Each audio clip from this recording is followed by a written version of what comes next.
This Ridley Scott fan went to see Alien Covenant really excited over what I thought was going to be, sure, a kind of a sequel to Prometheus.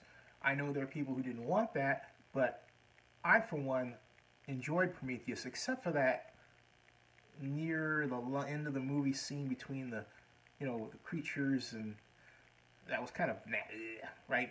It was one of those scenes that you better make absolutely certain you don't have anything in your stomach before you wind up seeing it. Having said that, it's a rather important part of Prometheus that sets the tone for the future of the story. In Alien Covenant, I didn't really expect to see exploration of that. I really wanted to understand what happened to Dr. Shaw, Ellen Shaw, and David after they took off in search of the engineers, and basically some key to how humanity came to be, right? Just some little window, some schmidgen, not the answer, not that they were expected to meet God, nothing like that, but something that pointed the direction. With Alien Covenant, what I got was, first of all, Michael Fassbender, great actor, plays two androids.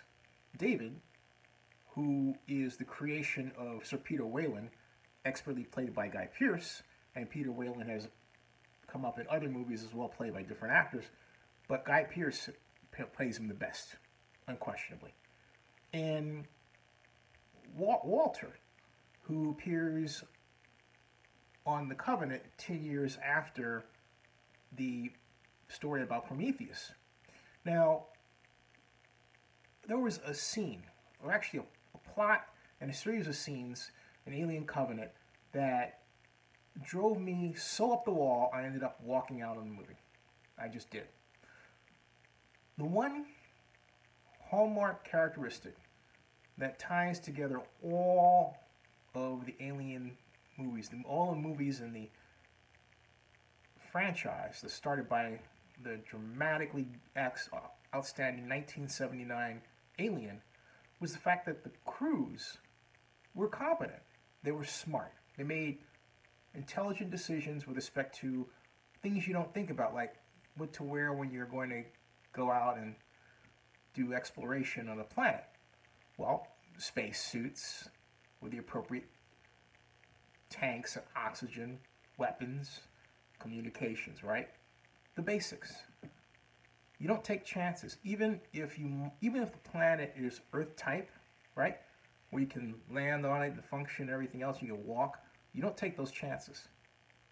In previous stories, the crews never took chances. Well, that's not true in Alien Covenant. Identifying this new planet they never saw before, on the way to a planet that they knew a great deal about to colonize it, 2,000 people on the ship. Most of them, frozen and asleep. But along that way, they discover this other planet. It just sort of pops up, right? And the computer system mother, which is a reference to the first movie Alien, where the ship's computer was called Mother, helps to guide the craft into orbit, and the landing craft goes from the Covenant down to the planet. Then they get out like they're taking a walk on a country, picnic day. I'm serious. Through the water, and, which just happens to be like, leg deep, maybe half a leg deep, through the woods, and two of the crew members sit down and just unknowingly and unwittingly contract this thing, this kind of airborne particle that goes into their system, in their bloodstreams, and gets into them, and both of them become these different creatures, okay? Well, it's the same creature, but in two of them. And that would never happen in any other alien movie, because they would have had spacesuits on, and the spacesuits would have been able to filter out impure air, particles, everything else. Nothing like that. And to double down on it, the crew members that were infected, particularly one that was really infected, was brought back to the ship, not quarantined.